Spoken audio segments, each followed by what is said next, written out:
All right, folks. All right, folks. It is the one and only V, the Girl Economist, coming to you live on this edition of Rogue News. We have with us one of the most preeminent minds in the geostrategic, geoeconomic space, somebody who is rational, straightforward, and I call him the Jiminy Cricket of the geopolitical arena.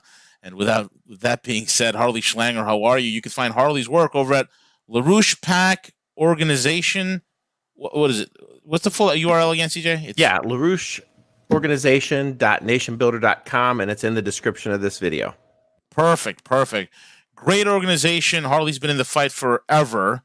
And also the SchillerInstitute.com. The SchillerInstitute.com is also a great place where you can get a lot of great information. And Harley's somebody who speaks with MPs and parliamentarians and people from all over the world, leaders who are actually doing things. He understands the value of the multipolar world, how things work together.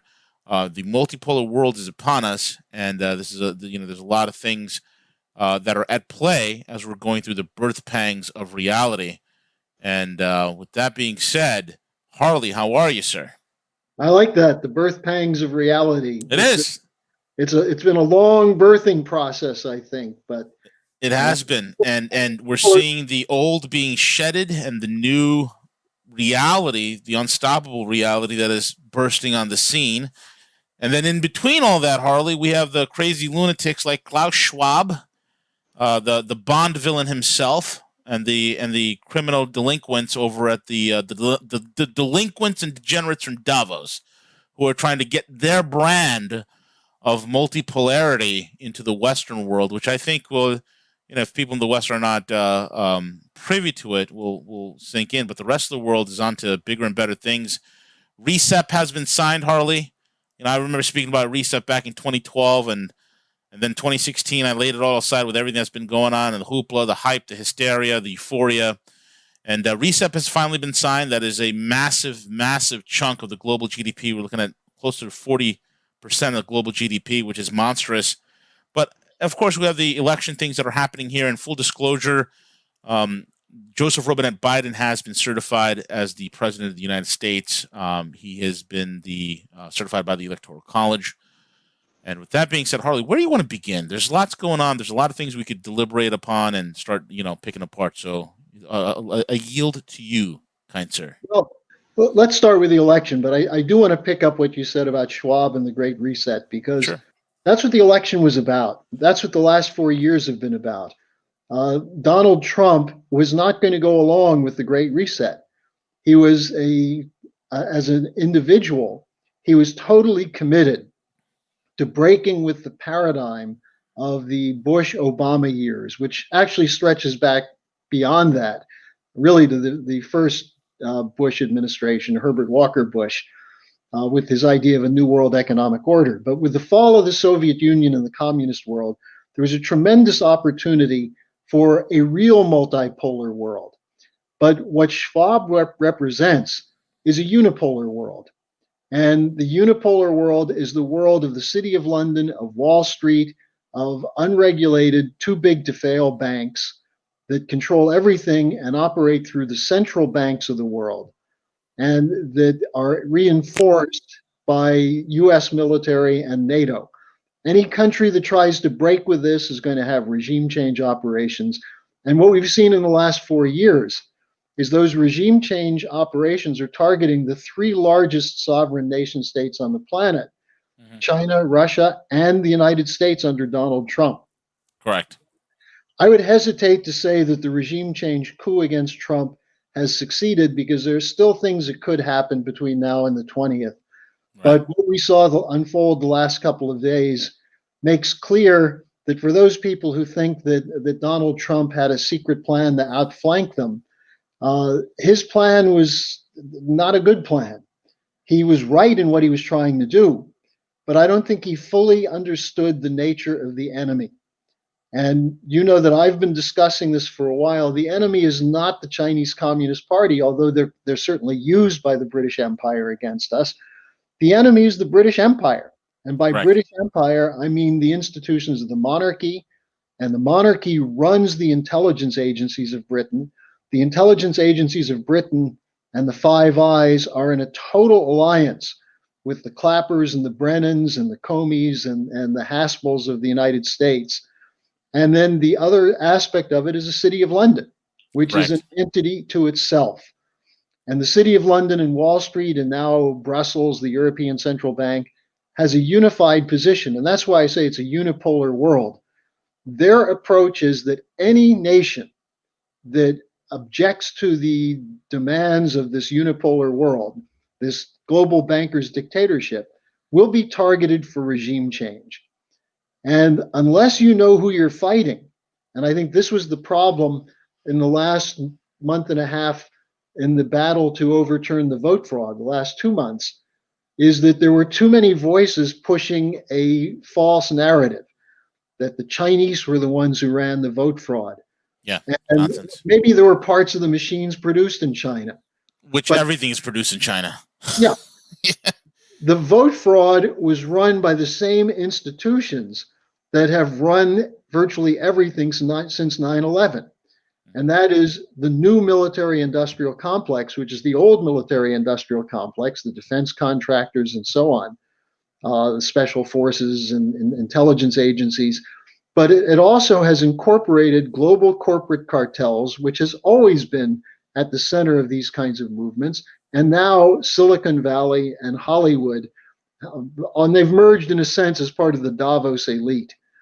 And they were threatened so much by Donald Trump and his commitment to break with the war policy, to break with the free trade policy, to break with the climate change green agenda, that they did everything they could to defeat him. And he stood in and fought it courageously and bravely for 4 years. But increasingly, they picked off some of the people he needed to help him, including people like Roger Stone and Michael Flynn right at the outset. And then you had opportunists, people like Paul Ryan.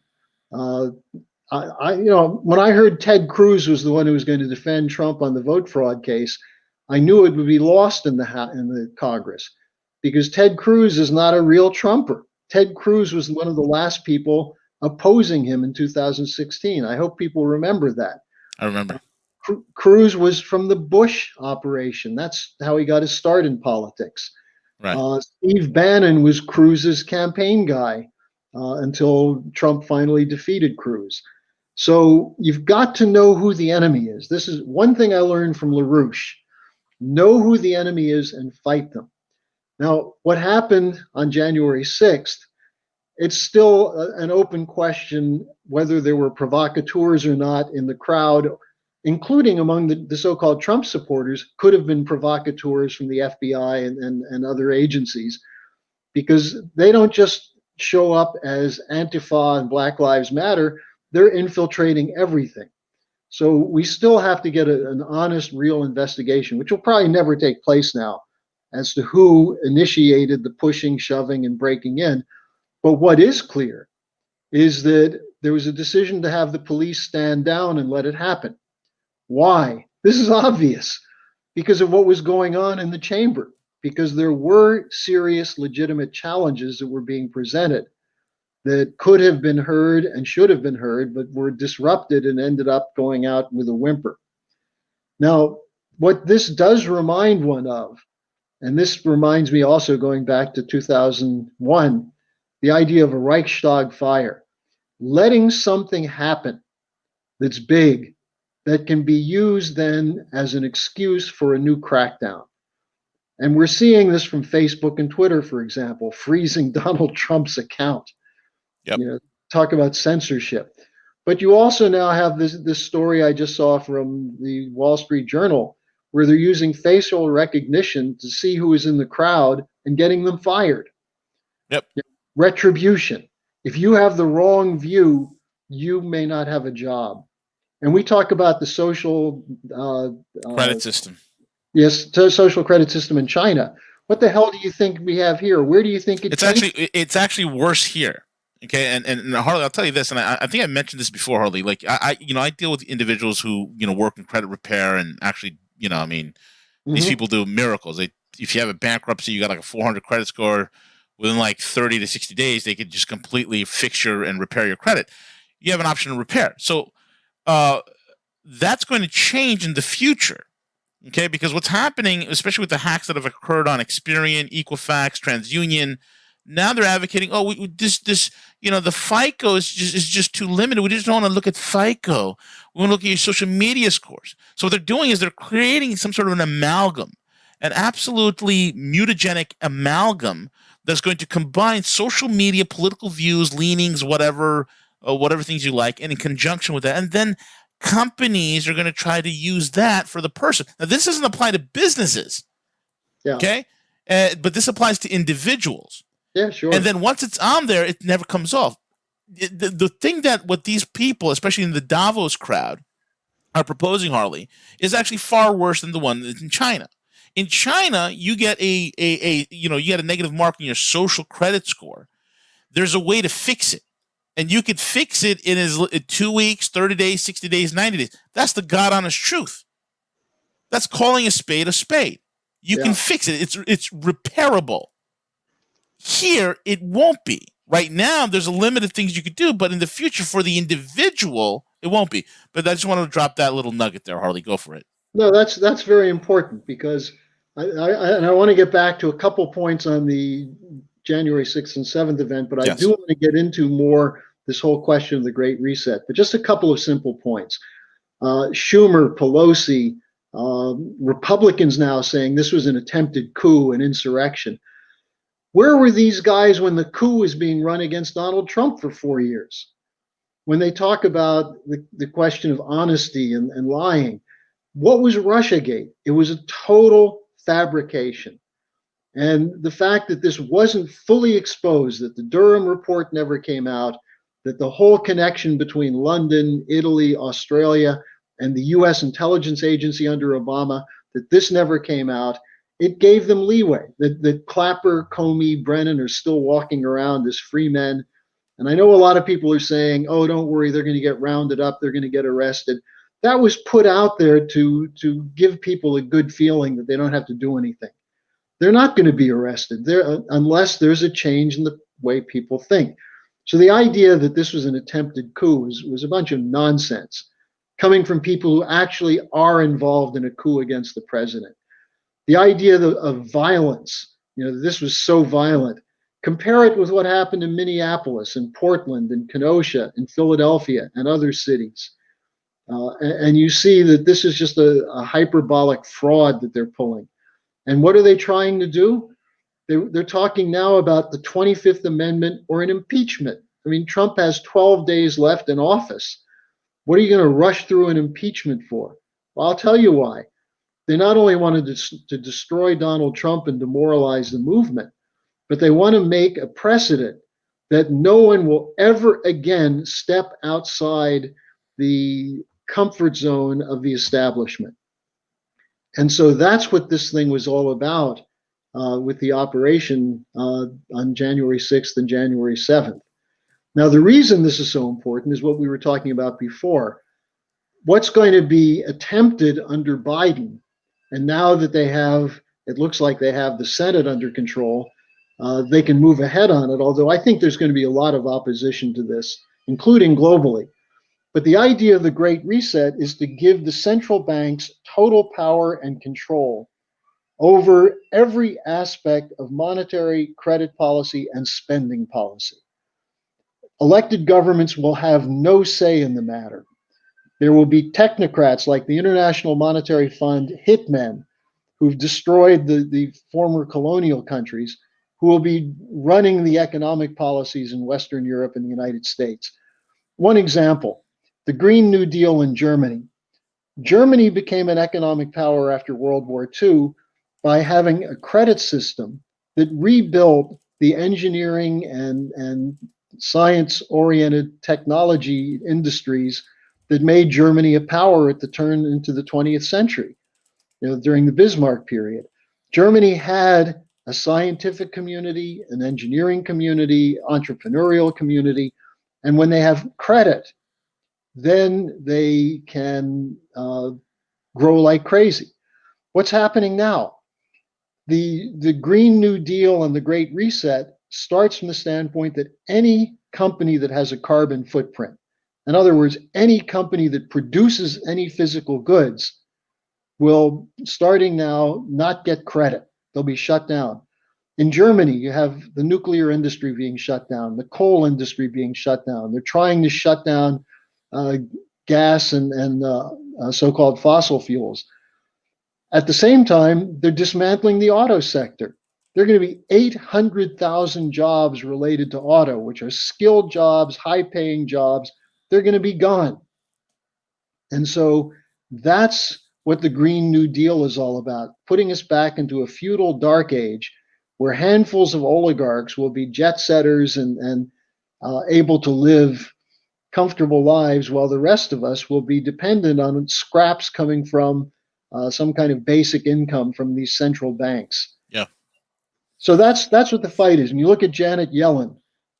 This is something that she was a big advocate of the quantitative easing, which bailed out the bankrupt financial system, the zombie corporations. The team that's coming in with her, you have this guy from BlackRock, who's going to be her deputy. You're going to have, here it is, the head of the Economic Council, Brian Deese, is currently the head of sustainable investing at BlackRock. Jesus Christ. The Deputy Treasury Secretary for Regulation, Wally Adeyemo, is the Chief of Staff for Larry Fink at BlackRock. The importance of BlackRock is that this is a company that is on the inside of the so-called financial regime change, the Great Reset. They had a team of 4 former central bankers who put together the policy along with Mark Carney from the Bank of England, which is now the Bankers' Compact to squeeze out credit for production. So this is why Trump had to go in the minds of this establishment. And that's what we've seen for 4 years.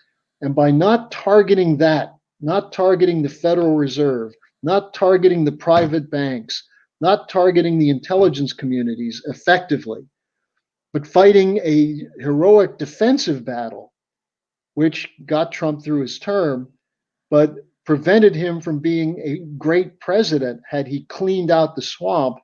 That's why we're in this situation where it looks as though Joe Biden is going to be the president in 2 weeks. Yeah. I mean, there's a lot of people that are totally in disarray of everything, and that is occurring. Harley, how do you think this is going to play out?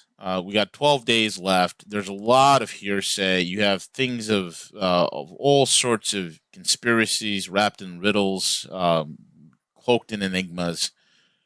We still have valid court cases that are out there that people are not paying attention to because it's not salacious enough. I mean, my God, this is interesting to say would be an understatement, Harley. Well, V, I think I talked about this a few weeks ago. There are things the president can still do, and some of them may not come to fruition by January 20th, but will create an environment where maybe 2 months from now it will be impossible not to impeach Joe Biden and Kamala Harris. There has to be a special prosecutor on the election fraud. There's never been a hearing, never been a real serious investigation. The courts were either gutless or judges were blackmailed or corrupt. So we never had a full investigation. The idea of appointing a special prosecutor, which Trump has talked about from time to time, give him full subpoena power, him or her, give them additionally the use of grand juries, and to be able to squeeze the people on the lower levels to talk about who told them to bring in the extra votes and so on. That has to happen. Now, secondly, there has to be full public release of the documents of Russiagate. Trump declassified them almost a year ago, and the Richard Grenell, when he was acting director of national intelligence, ordered them to be released, and people like Gina Haspel and Christopher Wray at the FBI have kept them under wraps. These have to be produced. Why? Because the American people still don't know how fully corrupt and dishonest and murderous a gang of people are that were the Obama intelligence team tied to MI6, tied to GCHQ in London. This story has to be made available. You talk about full transparency. It has to be produced out there so that minimally some of these bad guys are going to end up in prison and certainly unable to get a job in government again. That's how you clean out the swamp. And then the third thing that we've been proposing at the LaRouche organization is free Julian Assange. Right. And pardon Edward Snowden. Yes. Because the two of them have a wealth of knowledge of what, again, how corrupt this gang of war criminals are. You know, the fact that Assange is going to be allowed to rot in prison by this British judge. I mean, what a hypocrite. She denies extradition because she says he's liable to commit suicide in an American prison. And yeah, then but then she's not allowing him to have a bail? Well, then she keeps him in a British prison that's as bad as any prison in the United States. And what's his crime? He exposed war criminals. And I don't mean the average GI caught in the middle of battle. I'm talking about the people who ran the wars and lied about the wars. They're the ones who should be brought up on charges. The Rumsfelds, the Cheneys. You know, Trump called out correctly Dick Cheney and Liz Cheney the other day. There's a guy who should have been in prison for the last 15, 20 years. And Snowden can tell you an enormous amount about two aspects of big tech. One is the spying, which is very important to know. But secondly, I just saw an interview with John Stossel with Snowden, which I'd recommend that people look it up on YouTube. It's really fascinating.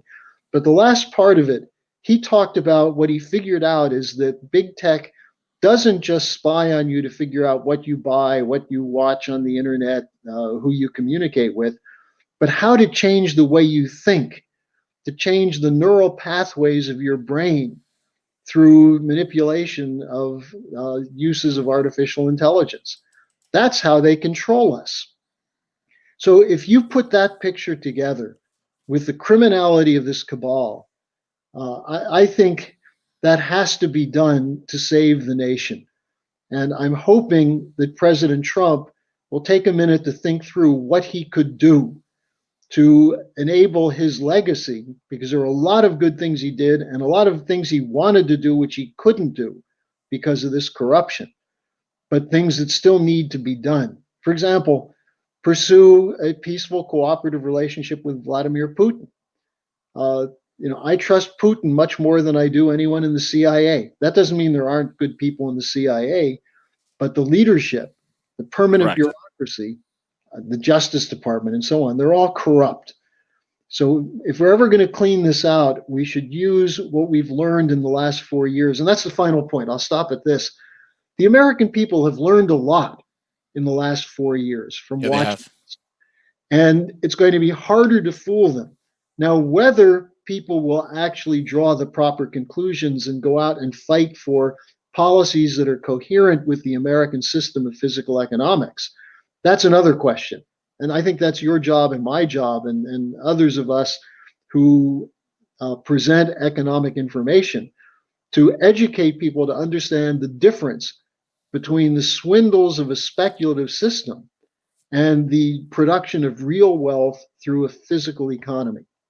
And if the American people relearn the lessons of our revolution and our economic tradition, we won't be taken down again, because now we'll know who's out to get us and why. So that's my sense of what the last few days means in terms of the future. Exactly. Very well said. Harley Schlanger, the voice of sanity and reason, the voice of a controlled measure of intellect in the terms of trying to understand and unravel this very broad, very complex geostrategic, geoeconomic quagmire that the world is right now transitioning through. Harley, once again, how can people find you and your websites again? Go for it, Harley.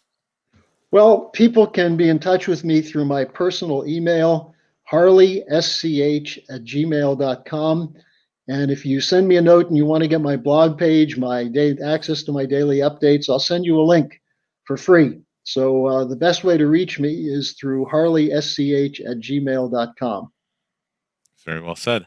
And with that being said, folks, we're at the end of the broadcast. Stick around. 20 minutes, we have Velas on. We're going to run down the geostrategic, geoeconomic gambit, especially some domestic issues and whatnot. So V for Velas is coming up next in 20 minutes. So stay right there. With that being said, CJ, take it away.